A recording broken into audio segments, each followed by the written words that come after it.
Tonight, ladies and gentlemen, I shall perform for you.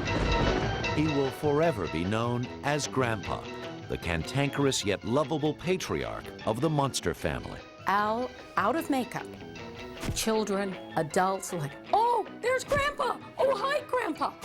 I mean, he was just always Grandpa. It don't matter. You can call me Al, Grandpa. But his unique career has spanned more than 40 years with boisterous performances on stage, screen, and television. He's an absolute actor. He's just a very funny man. Ooh, my pussycat home. For Al Lewis, the journey from the tough streets of Brooklyn to the bright lights of Hollywood to the campaign trail for political office has been one of moxie and mystery. My father has created a huge myth about himself. My father is, in very many ways, a very large enigma. I know, you're skeptical. He truly is a master raconteur. He can talk to you, and you will bend over to make sure you catch every word. Forget it, Herman. They're not listening. Let's go! He is a whirlwind. He's a carnival. He's a mean streak. He's a typhoon. This guy is just so real, he's unreal.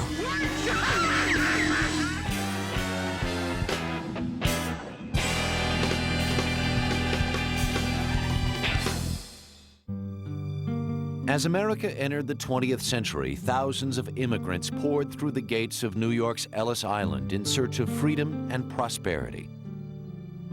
In 1913, a 16-year-old Russian, Ida Nidal, landed in Manhattan's oppressive garment district, where women squeezed into overcrowded warehouses to sew dresses that earned them only pennies per piece. She worked in a sweatshop. The women were working with their heads down. There were Italian and Jewish women in those days, and she worked bent over. The sweat was coming down. She got 5 cents every dress that she finished. She was called a finisher. When Ida met Alexander Meister, a Russian-born sign painter, the two fell in love and married in 1922. The following year, on April 30th, 1923, a son, Albert, was born, and the family settled into Brownsville, a bustling Jewish ghetto in Brooklyn. Over the next few years, Albert's family grew with the addition of 2 brothers, Philip and Henry. But in 1929, the 6-year-old's world was shattered when his father died in a fall from a painter's scaffold. Grieving over their loss and plunged even further into poverty by the Great Depression, the Meisters struggled just to keep food on the table. We had one uncle, and he was fortunate enough to get a job as a baker. I want to tell you, if anybody questions how good day-old bread can be, he would come home, bring that day-old bread home, and 3 families would all share in that day-old bread. That's how things went. That's how hard things were. But Ida was determined that her sons set their sights beyond Brownsville. When chronic ear infections forced Albert to stay home from school, she urged him to keep up with his studies. The curious youngster began to read obsessively, devouring the daily newspapers and frequenting the local library. My mother taught us, you get the most out of yourself. You go higher. The old Yiddish-German expression, Heche, higher. If you accomplished a little, you could accomplish more. As he overcame his sickliness, Al hit a growth spurt and soon took over as man of the house. He was a kid of the neighborhood who basically at 12 walked and talked like a man of 35. He was very solemn. He was studious. Al was what we called the Alte, and that's an expression. It is a Yiddish-German expression meaning the old one. We always viewed him as the old one. The bookish adolescent adopted a brash demeanor, smoking cheap cigars and wearing adult suits. Able to pass himself off as a young man, Al worked odd jobs to help pay the monthly rent of $26. He was charismatic as a young person. Al went out and he broke his rear, and whatever he would earn, he would come in and it would be right on that table. But the teenager's sense of responsibility extended beyond his immediate family. Several years earlier, his mother had joined the Garment Workers Union in their struggle for better working conditions. Inspired by her example, Al too became an activist, fighting back when his neighbors were evicted from their homes. The city marshals, they would throw people out of their apartments when people, of course, couldn't pay their rent. Al would go back to the apartments with his friends and crowbar open the doors and move people back in, literally pick their furniture up off the street and put them back in. More stimulated by the streets than the classroom, the self-taught 16-year-old left high school in his junior year. He sought work wherever he could find it, even as a roustabout under the big top. He would disappear for months on end. He went, so to speak, where his calling was or where work was. He would just go off. Later on, I found out he had gone to work in a circus. Over the next few years, Al took a job as a carnival barker, peddled elixir with a traveling medicine show, and hawked peanuts at Brooklyn's Ebbets Field. By 1942, America had entered the Second World War, and patriotic young men rushed to enlist. Al did his part by signing up with the Merchant Marines. When peace was declared, the 22-year-old returned from his travels and recounted thrilling tales of his ship being torpedoed and nearly drowning at sea. With no clear plans for the future, he took a job at a resort hotel in upstate New York. He was a waiter in the Catskill Mountains in New York, and as tradition, the service staff would put on a play at the end of the summer. Everybody liked it, they applauded, and these are almost his exact words. Once I got that round of applause, I said, this is what I want to do for the rest of my life. Having discovered that his larger-than-life persona made him a natural actor, Al returned to New York, excited to try his hand on the stage. The 26-year-old enrolled in Paul Mann's acting studio and adopted a new name, Al Lewis. He took the name Lewis from a Broadway actor. At that time, everyone was trying to hide from their ethnicity. Meister was a little too ethnic. To pay for the classes he shared with up-and-coming stars like Vic Morrow and Sidney Poitier, the young man took on a variety of jobs, from store detective to plumber's assistant to working with disabled children. But Lewis's enthusiasm for acting was overshadowed by the news that his indomitable mother, Ida, was stricken with cancer. He was devastated when she died in 1950 and became more determined than ever to live up to her high ideals. After several years honing his craft in acting school, Al Lewis pushed his way into the office of director Jose Quintero at New York's premier off-Broadway theater, The Circle in the Square. Jose Quintero's a giant in the theater. He willed himself, my dad, into that role, but chutzpah, moxie, whatever you want to call it, forced him into saying to this giant, I'm as good as anyone. I belong here. Lewis walked out of the theater with the role of Pat McGloin in Eugene O'Neill's The Iceman Cometh, starring Jason Robards Jr. The barroom drama opened in 1956 to outstanding reviews. Al's success stunned everyone, including a childhood friend, Marge Domowitz, who was delighted to discover her former neighbor in New York's hottest show. She had just come back from 2.5 to 3 year stint working for the United Nations overseas. She was wise beyond her years. She was at 21, effectively a world traveler, which is tremendous. Certain that Marge was the woman for him, Lewis demanded her hand in marriage. On their 19th date, Marge agreed, and the two were wed on November 1st. When their son David was born 2 years later, the family settled into an apartment filled with books and literally crawling with pet reptiles, Al's latest hobby. And as his family grew, so did his career. The actor began landing guest spots on such television programs as the United States Steel Hour, The Phil Silvers Show, and Route 66.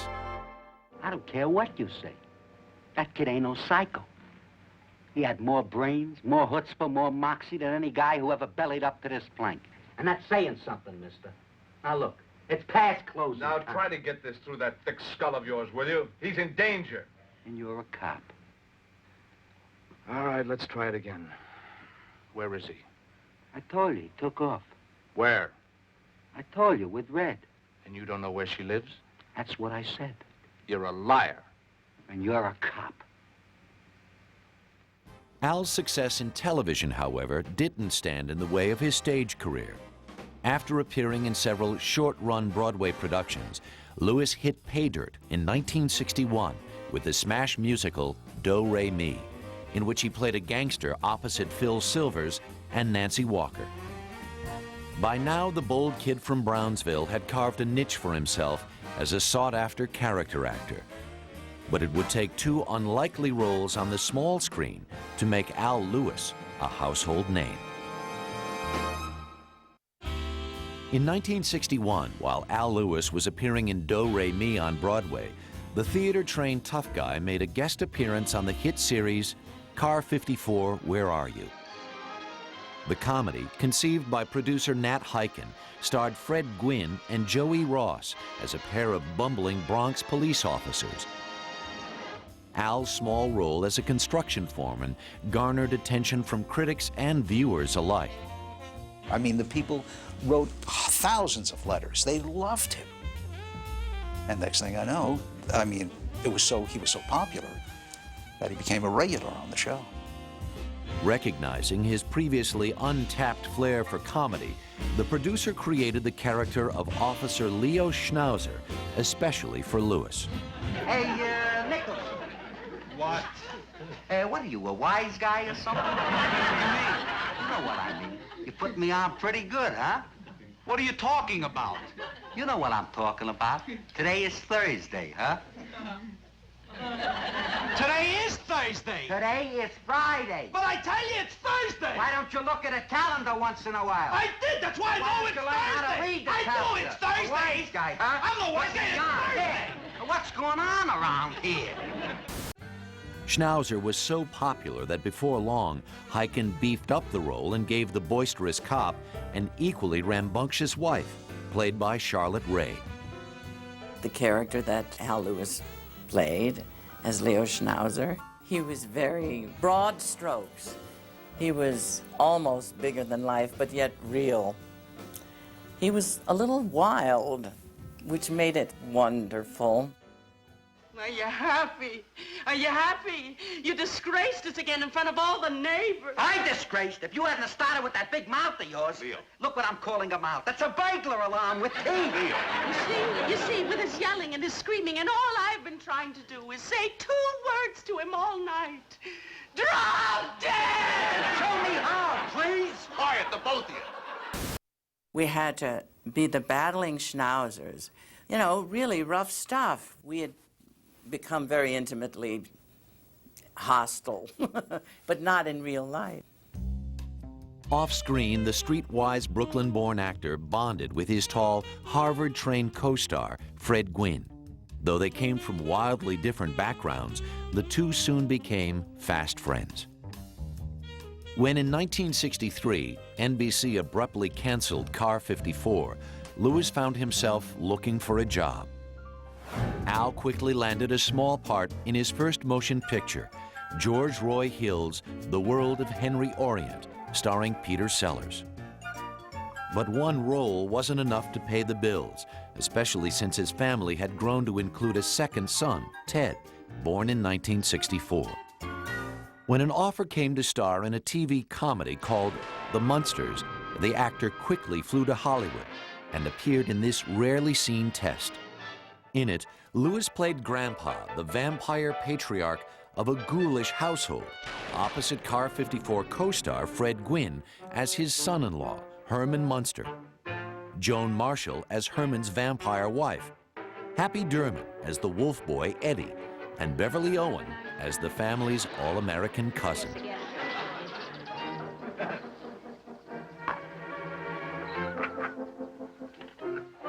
Unsatisfied with the outcome, Universal reshot the pilot in more traditional black and white, with new cast members Yvonne DiCarlo and Butch Patrick. There's ants, baldness, communists, crabgrass. Crabgrass potion. Oh, that stuff makes a wonderful crabgrass. On September 24th, 1964, The Munsters premiered on CBS.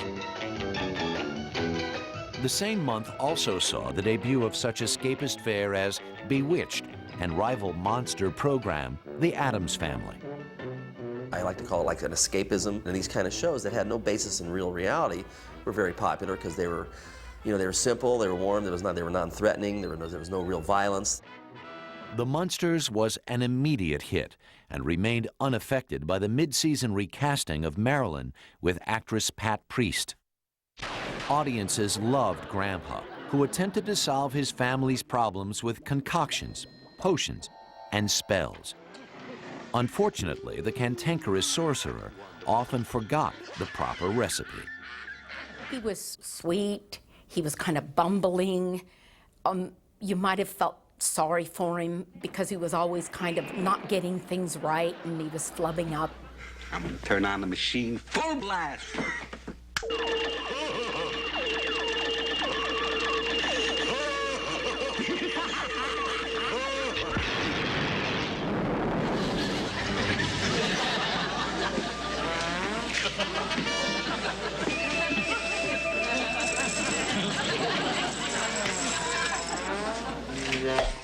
But it was Al's acerbic Brooklyn edge that gave the 378-year-old vampire his bite. Now, Lily, it's not as bad as Grandpa's making out. Not as bad as Grandpa's making it out. It couldn't be worse. You ruined Eddie's car. You ruined the birthday. Look, I don't want to discuss it. As a matter of fact, I'm not even going to talk about it. Herman, get out of this house. Leave this house at once. He pretty much is, he is Grandpa. You know, when we were rehearsed and read on Monday and Tuesday, and when he was in makeup Wednesday and Thursday and Friday, there was no difference. And that's why that character was so good, because he was playing himself. The series also benefited from the chemistry Lewis shared with his co-star, Fred Gwynne. I consider some of the moments that they've done in some of the episodes as being some of the most classic TV scenes ever done.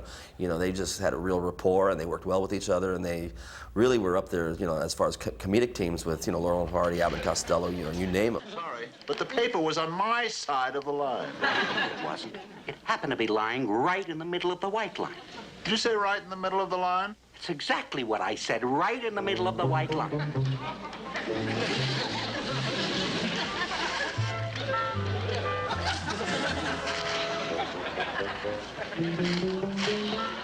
The two spent hours together, developing sketches and suggesting creative ideas to the producers, like adding a family pet, a dragon named Spot. Oh, hi, Spot. Well done, please. Both Fred and Al had a tremendous input. They would add lines, they would, between the two of them, would work up, you know, a way to do something, or why don't we try this? When they were showing me around Universal in their costume, I could see that they were deeply loyal, really genuine buddies. It was a lovely thing to see. Fred became one of his closest, dearest lifelong friends. The families were close. It was early enough in their careers that I don't think any egos were involved, and they learned with each other. By the age of 42, the actor had succeeded beyond his wildest dreams. In Grandpa Munster, he had found a role perfectly suited to his larger-than-life personality. But how long would audiences remain under the spell of TV's mischievous mad scientist? Al Lewis was about to find out. By the fall of 1965, Al Lewis's face was one of the most recognizable in America. Grandpa Munster was plastered on hundreds of items, ranging from paint sets to lunch boxes to hand puppets. How popular was the Munsters? Munster cars, Munster coaches, models, Somebody even tried to come up with a Munster coach-style bicycle. With the popularity of the show surging, Al soon found his off-screen hours filled with promotional appearances. There's Al Lewis of the Munsters and Rita Lee. Somebody told me you live in a zoo. Now, you have a hobby. Now, what is it? Like reptiles and amphibians. Snakes, turtles, tortoises. Do you mind if we have our picture taken? The actor's success allowed him to move his family to suburban Sherman Oaks, California, and within months, the Lewises welcomed a third son, Paul. Living so close to the studio, Al frequently enjoyed bringing his older boys to work with him. My dad, he would take me to the set and I would be King David. I get to sit in a big, tall chair and people bring me stuff all day long. Now, I would recommend every child in America should have that experience. Be king for a day. I loved it. Lewis hit his stride as the hit series continued into its second season and cheerfully endured 14-hour days, which started with 2 hours in the makeup chair. But he became frustrated as the show's writers began recycling old routines and worn-out gags. The show for a while ran on its just the uniqueness and the novelty act that it was. But after a while, there's only so many times you can go to the well of these type of jokes that we'd already done twice. In the spring of 1966, CBS decided to cancel the Munsters after only 2 seasons. But before Al was able to hang up his cape, Grandpa was called upon for one more performance. Universal decided to put the creepy family on the big screen in a Technicolor motion picture entitled Munster Go Home. Herman Munster inherits a fortune and a castle full of homicidal relatives. This is the secret of Munster Hall. Call the police. Right. Get the FBI. Will do. Call Scotland Yard. Right now. Phone Batman. I got it. Car 54, where are you? It's frightfully funny. Despite its extensive promotion, Munster Go Home was a disappointment at the box office, leaving the 43-year-old actor out of work and with almost no income. That summer, Al's life took another turn for the worse when he received a frightening phone call from Florida, where his wife and children were vacationing. My mom, my Aunt Mary, her 3 sons, and my mom's 3 sons are driving on a highway. Head-on collision. Everyone's injured. My mom and I the worst. My dad came immediately to Miami and was with us 24/7. 24/7. The life that was changed was my mom's and my father's as well. It was an accident for him too. My mom was this stunning kind of picture book, beautiful, deep, kind of beauty, and then is involved in this really horrendous, disfiguring car accident. Her body, her face was smashed, her limbs were broken, she lost an eye, and my father and her, they had to make some sort of life change. And they did, in their personal relationship with one another, in their ability to support each other and care for each other and endure each other.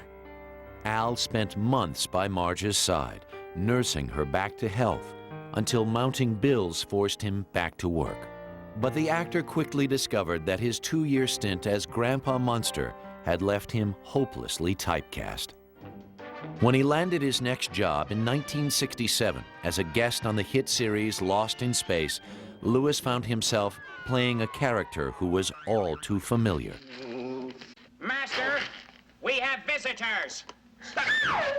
Visitors? Ha! No wonder I failed. You're to blame. You frightened my spirit away. I shall turn you all into frogs. Frogs? Oh, you wouldn't do that. I would. I like frogs. Earthlings. Go away. Give me froggy, roggy, doodle beef. Well, he goofed it again. That's not what I ordered.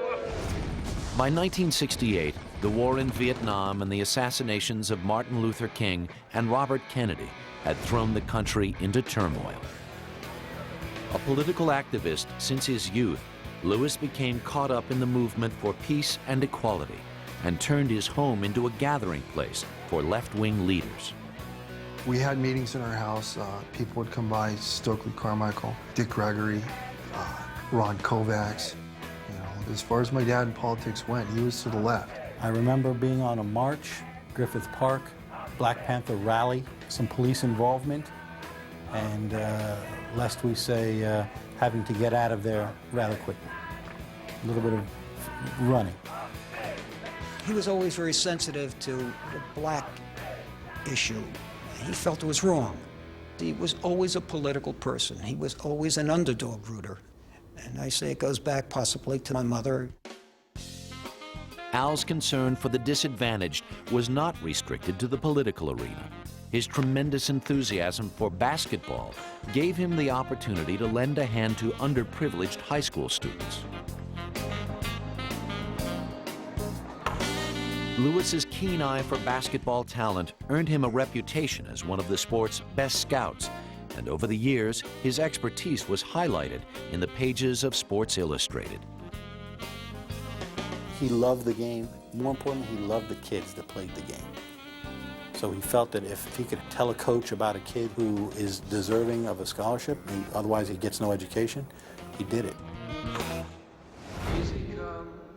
People are the ultimate spectacle. And now you're going to see it, Yowza, the Derby! In 1969, Al's career received a boost when he landed a small role opposite Jane Fonda in Sidney Pollack's high-profile film, They Shoot Horses, Don't They? He was cast as Gig Young's henchman in the story of a dance marathon set in the 1930s. My father's role is sort of marginal in terms of screen time, but he manages to really exude a kind of menace that is just a perfect expression of the character that he's playing. The film was a critical and box office success, but it didn't improve the actor's luck in securing other dramatic parts. Al Lewis was determined that his long career would not be overshadowed by his performance as Grandpa Munster. But vampires never die, and the 46-year-old actor's eerie alter ego threatened to haunt him forever. By 1970, 47-year-old Al Lewis was out of work and unsure whether to embrace or reject his most famous creation, that of Grandpa Munster. After the Munsters was, career-wise, pretty tough for my pop. He stopped resisting being Grandpa Munster, only because he was difficult to get other roles. And then that's when he started to take some of the personal appearances. Reluctantly returning to his Munsters character, Lewis performed for a much smaller audience. He would do personal appearances. One of my favorite places was Universal Studios. When they first were starting at an attractive theme park, he did that for 2 summers. And that was a lot of fun for me. And I think it was a lot of fun for him. Throughout the early 1970s, Al accepted bit parts in such films as The Boatniks and They Might Be Giants with George C. Scott. He also spent months on the road appearing in regional theater productions in cities across the U.S. And while distance put a strain on Lewis's marriage, Al remained a devoted father, determined to be a part of his sons' lives. He traveled a lot when we were young. We would get these gigantic care packages with the oddest, goofiest things, games, toys, t-shirts, from wherever he was. He let us know that we're number one. When Al was at home, his relationship with Marge deteriorated even further. Anxious over his declining career, he directed his pent-up anger at his wife, and arguments between the two intensified. In 1976, after 20 years together, the Lewises separated. There was a lot of arguing. There was a lot of fighting. It was tough. It was tough for my mom, and it was very tough for my dad, too. They loved each other, and yet they could not live together after a certain point. Devastated, Al attempted to reconcile with Marge, but tempers continued to flare. Their divorce became final the following year. At an all-time low and desperate for money, he took work wherever he could find it. He took a lot of kinds of jobs. After a while, in 74, 5, 6, he was a mortgage broker. Then that collapsed. But he always wanted to be an actor. In 1979, Lewis's fortunes changed when he was cast in the play California Suite, co-starring Karen Ingenthron. Al was flown into New York to rehearse the show, and the director asked me, if I knew Al Lewis, and I didn't. I just took him as another actor. It doesn't last very long with that man. For me, it was love at first sight. During the tour, the relationship between Al and Karen deepened, and the couple became inseparable. She's one of his biggest fans and biggest supporters. Karen was very, very good for my dad. She allows him to be Al Lewis, the larger-than-life person that he is. This court is now in session. In 1980, Al's career gained momentum when he was cast as Hanging Judge Harrison in the feature Used Cars, starring Kurt Russell. Your Honor, if it please the court, I can produce a number of witnesses who will testify to the fact that she is lying. That she has, in fact, only 25 cars on her lot at this time. Why don't you see for yourself, Judge? Order! Order! Miss Fuchs, I'm going to release you on your own recognizance. Court will reconvene at 2:45 p.m. at the New Deal used car lot, where I am going to settle this matter once and for all.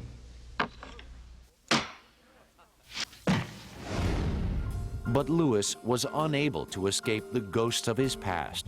The following year, the 58-year-old was asked to reprise his role as Grandpa in the television movie Munsters' Revenge. He did not want to go back and do the Munster Revenge because he didn't like the script.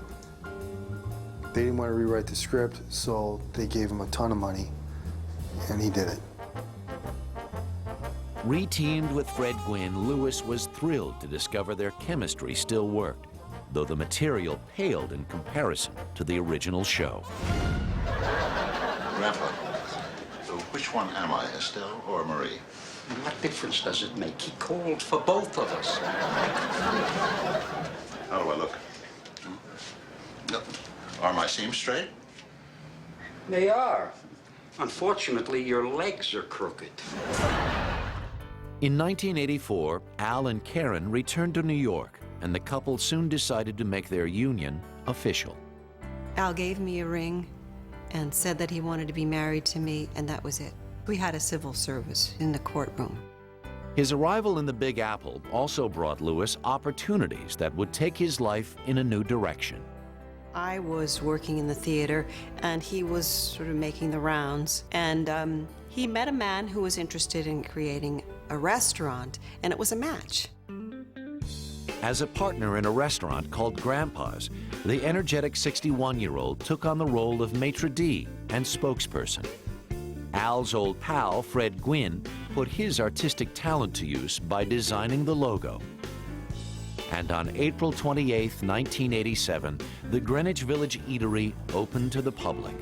He put in about 3 really hard years developing the place, working 6 days a week out of a 7-day work week. Al's hard work paid off. Thousands of visitors from all over the world poured through the doors to meet the brash proprietor, known to them all simply as Grandpa. Grandpa is here. It's all right.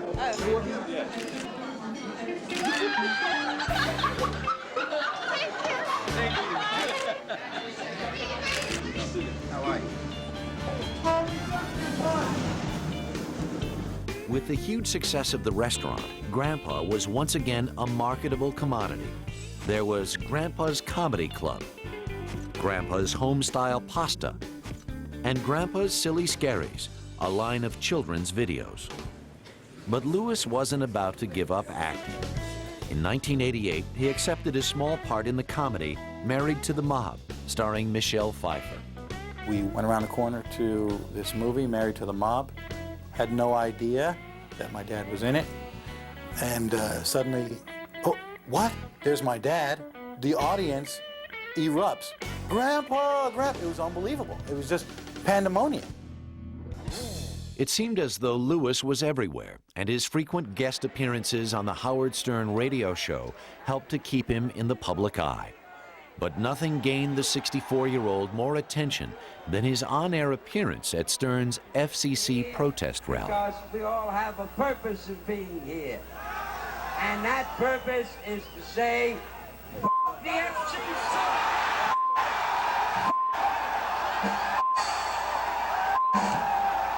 All right, Grandpa, get out of here. By now, Al's identification with his alter ego, Grandpa Munster, had become a way of life, which unfortunately put a strain on his relationship with Fred Gwynne, who was determined to escape his Munster past. But in 1993, when Gwynne was diagnosed with terminal cancer, the two shared a brief but meaningful reconciliation. The type of cancer that Fred had, pancreatic cancer, like a bullet, fast, very, very tough. A chapter of my dad's life had died. While still mourning the loss of his friend, Al was approached by filmmaker Charles Dumas to star in a short film about racism. The Garden is the profound story of a Holocaust survivor befriending an out-of-work black history professor.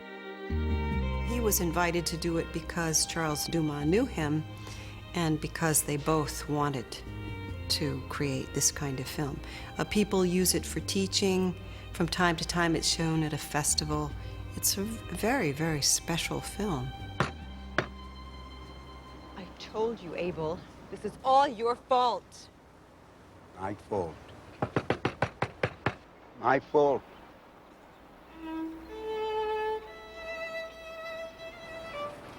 It is not your fault. Avromole. They killed us. You didn't. Mom and you. Why I'm alive? Why? So that you could plant our seed in the new world.